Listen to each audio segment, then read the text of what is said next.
कौन से small case आपके पॉकेट पे पड़ सकते हैं भारी डिस्पाइट बीइंग सस्ते, जानेंगे इस वीडियो में। तो चलिए शुरू करते हैं।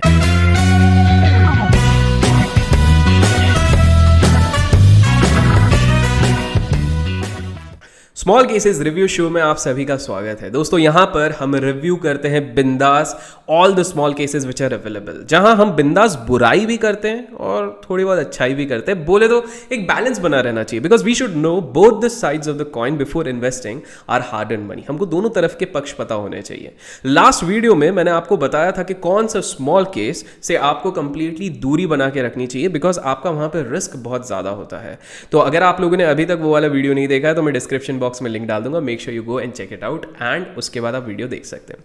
बाय द वे, मैं ये जितने स्मॉल केसेस आज मैं बताने वाला हूं उनके लिंक्स में डिस्क्रिप्शन बॉक्स में डाल दूंगा। अगर आपको इंटरेस्ट लगे तो बेस्ड ऑन रिव्यू जब ये पूरा एपिसोड देख लोगे तो उसके बेसिस पे आप एक इन्फॉर्म्ड डिसीजन ले पाओगे कि आपकी रिस्क एपेटाइट के हिसाब से और अफोर्डेबिलिटी के हिसाब से कौन सा स्मॉल केस सही है। आज हम रिव्यू करेंगे small cases based on the budget, कि भाई मेरे जेब में कौन सा स्मॉल केस आ सकता है, और इतना ही नहीं कौन सा मुझे लॉन्ग टर्म में एक अच्छा बेनिफिट दे सकता है। और नेक्स्ट स्मॉल केस रिव्यू आपको कौन सी थीम चाहिए कमेंट्स में जरूर बताइएगा, बैंकिंग या फिर ऑटो। और मेक श्योर आप इसको लाइक जरूर करते जाना इस वीडियो को, क्योंकि जितना ज्यादा लाइक्स आता है उतना ज्यादा मोटिवेशन मिलता है। तो देखिए, मेरी रिसर्च ने मुझे पता लगाया कि करीब करीब 13 स्मॉल केसेस हैं जो एक नॉर्मल रिटेल के बजट में आ सकती है, एक रिटेल प्लेयर के बजट में आ सकती है। इनमें से जो सबसे ज्यादा पॉपुलर, जो सबसे ज्यादा फेमस है, वो है ऑल वेदर इन्वेस्टिंग हो गया, इक्विटी एंड गोल्ड हो गया, इंश्योरेंस ट्रैकर हो गया। इस तरह के काफी फेमस है।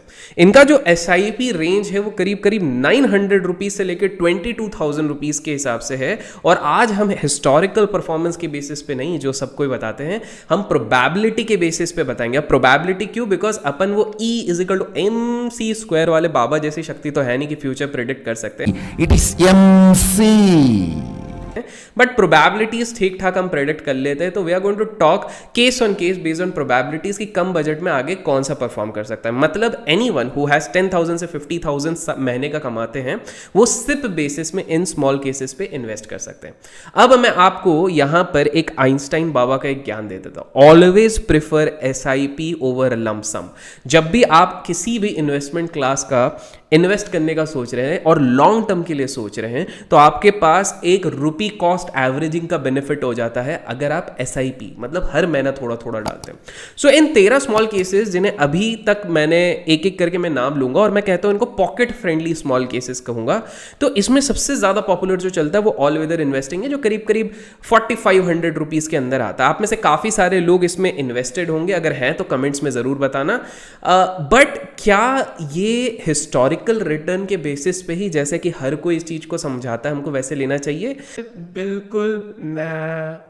तो चलिए पहले हम ये समझ लेते थे कि जब हम कोई भी इन्वेस्टमेंट एवेन्यू, चाहे वो म्यूचुअल फंड हो, चाहे इक्विटी हो, चाहे स्मॉल केस हो, चाहे PMS हो, कुछ भी अगर लेते हैं तो कॉस्ट रिलेटेड हमें कौन सी चीजें ध्यान रखनी चाहिए, because that will actually help you out to analyse. So पहले एक एक्सपेंस कॉस्ट या मैनेजिंग कॉस्ट को ध्यान रखना चाहिए। बोले तो जब भी हम किसी को हमारा फंड दे रहे हैं मैनेज करने के लिए, तो ऑब्वियसली मैनेजर फ्री में तो ये चीज नहीं करेगा, तो वो आपसे एक एक्सपेंस फंड लेगा, जो कि इंडेक्स फंड्स में सबसे कम होता है।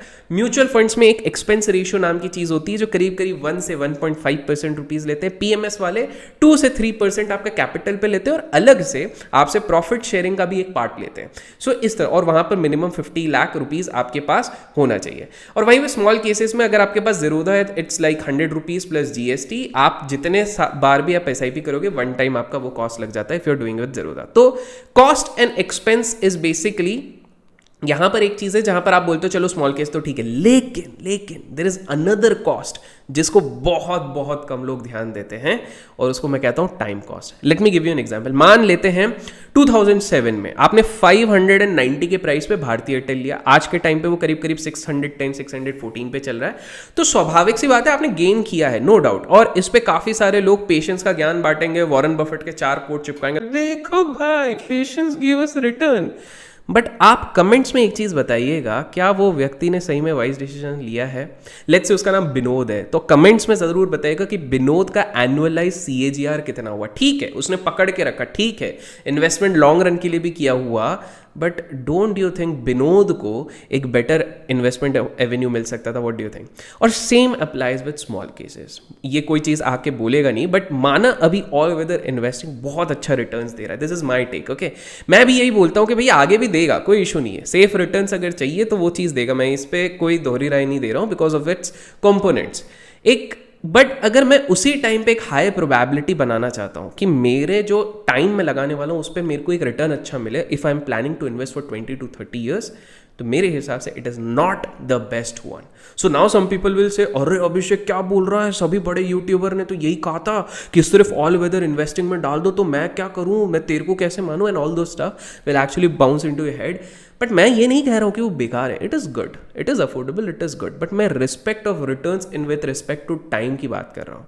और यहीं पर मैं आपके दिमाग का चक्षु खोलने वाला हूँ कि आपका चाहे इन्वेस्टिंग और ट्रेडिंग प्रोसेस हो, जो भी प्रोसेस आप कर रहे हैं, आप खुद से सवाल करो कि ऑल वेदर इन्वेस्टिंग इतना कंसिस्टेंट क्यों है। वो इसलिए बिकॉज इसका मेजर कंपोनेंट्स आप देखिए, इसका मेजर कंपोनेंट है गोल्ड और इक्विटी का मिक्स है। ये हेज्ड स्मॉल केस है एक तरीके से देखा जाए, बिकॉज एक इनवर्स कोरिलेशन होता है गोल्ड और इक्विटी पे। ऐसा माना जाता है कि अगर गोल्ड मार्केट पूरी तरह से नीचे गया तो इक्विटी पे पैसा शिफ्ट हो जाता है, और इक्विटी पूरी तरीके से नीचे गया तो उसके बाद गोल्ड ऊपर ऊपर ऊपर ऊपर ऊपर ऊपर इन दी एयर। ये तो हनी सिंह की आत्मा के, एनीवेज, तो इस तरह से एकदम ऊपर चले जाता है। तो अब आपको ये चीज समझनी है कि हेज्ड पोर्टफोलियोज आपको सेफ रिटर्न बिल्कुल दे सकते हैं, बट आपको समझना है एक well diversified and directional portfolio long run में इंडाइसेस को भी बीट कर देता है। एग्जाम्पल के तौर पे विजय केडिया सर का पूरा जो पोर्टफोलियो वो स्मॉल कैप और मिड कैप में है, जो 2019 तक पूरे तरह से अंडर परफॉर्म कर रहा था, लेकिन 2 साल में उसने जो परफॉर्मेंस दी, अगले 10 साल तक भी शायद काफी सारे हेज्ड पोर्टफोलियोज उस तरह के परफॉर्मेंस नहीं दे पाएंगे। तो अब सवाल उठता है कि अब तुम ही बता दो भाई कि अफोर्डेबल और बेटर रिटर्न्स की संभावनाएं किस में हो सकती है, कि हमारा नजरिया तो लॉन्ग टर्म है पर हमें एकदम राहुल द्रविड़ जैसा भी नहीं खेलना है, थोड़ा बहुत बीच बीच में कोहली जैसा खेलना है। तो अभिषेक भाई टॉप 100 स्टॉक्स वाले स्मॉल केस में लगा दे, क्योंकि मात्र 955 का है, अपने बजट में भी आ रहा है, और आप तो बजट वाले बता रहे हो। बेटा रुको भैया रुको, सबर करो, जल्दी का काम हमेशा शैतान का होता है। तो देखो, लेने को तो आप ऑल वेदर इन्वेस्टिंग ले लो या टॉप 100 ले सकते हो, बट याद रखो बजट केवल प्राइस का नहीं देखना है, जिसकी हम काफ़ी देर से बात करें। आपको टाइम बेस्ड रिटर्न भी देखना है कि टाइम के बेसिस पे आपका नज़रिया वैसा होना चाहिए कि कौन सा आपको बेटर दे सकता है। तो टॉप 100 की अगर मैं बात करूँ तो उसमें जूनियर बीज और निफ्टी बीज का अच्छा खासा प्रपोर्शन है, और जब आप इनको डाइसेक्ट करते हो तो 40% एक्सपोजर इनका हेल्थ केयर सर्विसेज पे, इनफैक्ट 40 to 42% हेल्थ केयर पे। पर हम सबको पता है, और नहीं भी पता हो तो मैं बता देता हूँ कि हेल्थ केयर एक डिफेंसिव स्पेस है, मतलब जो लॉन्ग टर्म में आपको रिटर्न तो देगा लेकिन उतना नहीं जितना आप सोच रहे हो। क्यों? इसके लिए मैंने फंडामेंटल एनालिसिस की वीडियो जो टिकर टेप के एसोसिएशन में मैं करता हूं, उसका लिंक भी मैं डिस्क्रिप्शन में डाल दूंगा। उधर मैंने पूरे सेक्टर को 30 मिनट तक सेक्टरल एनालिसिस बताई है, नहीं देखा है तो वो जाके आप समझ जाएंगे कि मैं क्यों बोल रहा हूं। तो लॉन्ग टर्म में नो डाउट कि हमको रिटर्न तो देगा, पर क्या इससे भी बेटर मुझे कोई कॉस्ट इफेक्टिव स्मॉल केस मिल सकता है? तो इसका मतलब यह है कि ये बहुत इंपॉर्टेंट है कि हमारे पास एक वेल डाइवर्सिफाइड हो, कि 3-4 मंथ्स में वो रिव्यू हो, उसमें ब्लू चिप हो, मिड कैप हो, स्मॉल कैप हो, सारी चीजें हो जाए, और इस तरह हो जाए ना तो बड़ा मजा आ जाएगा कसम से। करेक्ट? सो गाइस, इसलिए सारा जहां देखा और उसके बाद अगर कोई स्मॉल केस मुझे कॉस्ट इफेक्टिव और लॉन्ग टर्म के लिए बजट रिलेटेड सबसे सही लगा, तो उसके लिए थोड़े से डोल ड्रम्स बना लेते, होल्ड योर ब्रेथ, क्योंकि वो है टॉप 250 स्टॉक्स वाला small case. I will give you the reason, don't worry, stick around. सवाल उठेगा भाई अभी ये क्यों? वो इसलिए मेरे मित्र, ध्यान से सुनना, ओके? मात्र 1166 में आपको ये मिल रहा है, 1200 पकड़ लेते हैं, इसमें आपको mid cap, small cap, blue chip सबका फायदा मिल रहा है, जो आपको इंडिविजुअल इंडेक्स ट्रैकिंग में नहीं मिलेगा। इसका रिव्यू और रीबैलेंसिंग 3-4 मंथ्स में based on requirement fund manager करता है, तो उसका भी एडवांटेज आपको मिलेगा। यही नहीं, आप अगर इसका अभी से सिप चालू करोगे तो आपको दिन भर मार्केट देखने की जरूरत नहीं है, सेफली आपका इन्वेस्ट होता रहेगा लॉन्ग रन में, बिकॉज इसका एक्सपोजर स्मॉल कैप और मिड कैप में, जिसकी प्रोबेबिलिटी बहुत ज्यादा है आगे चल के बहुत अच्छा, because blue chip safe return देते हैं लेकिन वहां पे थोड़ा थोड़ा स्टैग्नेशन आ जाता है, तो अल्फा आपका जो रिटर्न का रहता है वो स्मॉल कैप और मिड कैप में हमेशा ज्यादा रहेगा। प्लस आपको यह भी खतरा नहीं होगा कि आपने कोई इंडिविजुअली स्मॉल कैप या मिड कैप का स्टॉक उठाया, वो बाद में बंद हो गया तो, क्योंकि यहां पर ये ETFs को ट्रैक कर रहा है, तो आपको कुछ एडिशनल एफर्ट डालने की जरूरत नहीं, प्लस फोमो का डर नहीं होगा बिकॉज आप सिप कर रहे हैं, ऑटोमेटेड है, तो मार्केट ऊपर ऊपर ऊपर गति से लिक्विडिटी से भी चले गया तो आपको टेंशन लेने की जरूरत नहीं, SIP is going on.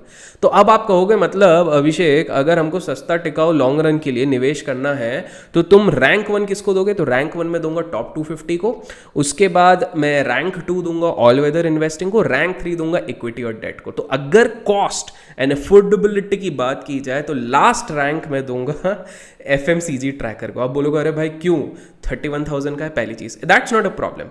Again यही चीज है कि भाई मेरे दिल में जो आता है मैं ओपनली बताता हूँ, तो बट एज आई सेड कि मैं रिव्यू करूंगा, मैं राइट ऑप्शंस बताना चाहता हूँ, मैं दोनों पक्ष बताना चाहता हूँ, मैं किसी के अगेंस्ट नहीं हूँ। तो अच्छा बाय द वे कि ये जो तीनों मैंने स्मॉल केसेस की बात करी है, मैं लिंक डिस्क्रिप्शन में डाल दूंगा, अगर आपको इनमें से कोई भी स्मॉल केस लेना है मेक श्योर आप वहां से जाके ले सकते हो। सो दोस्तों आज की चीज़ में हमने एक चीज़ समझ ली है कि FMCG ट्रैकर एक डिफेंसिव स्टॉक को प्ले करता है। ऊपर से ये डिफेंसिव स्टॉक्स का ऐसा गेम रहता है कि ये 5-6 साल बहुत अच्छा परफॉर्म करते हैं, 5-6 साल स्टैग्नेंट हो जाते हैं। तो इसके चक्कर में जब आप 10, 15, 20 साल का एक नज़रिया लोगे, it becomes little difficult for you to gain the returns over there, भले ही बजट, और प्लस बजट भी थोड़ा सा ज़्यादा है। अगर आपको और रिव्यूज़ चाहिए और कौन से स्मॉल केस का रिव्यू चाहिए कमेंट सेक्शन में ज़रूर लिखेगा, बिकॉज इसी तरह के मैं रिव्यू शोज और भी लाते रहूँगा, not just for 1 or 2 small cases, for all the small cases as well, even paid small cases पे भी लाऊंगा। और अगर कुछ भी पसंद आता है तो मेक श्योर लाइक कीजिए, शेयर कीजिए, सब्सक्राइब अगर नहीं किया तो सब्सक्राइब कीजिए, बिकॉज इससे स्वर्ग से आपको कमेंट देने वाले आइंस्टाइन जी की आत्मा को बहुत शांति मिलेगी। Till then keep learning, keep growing, keep investing and keep trading.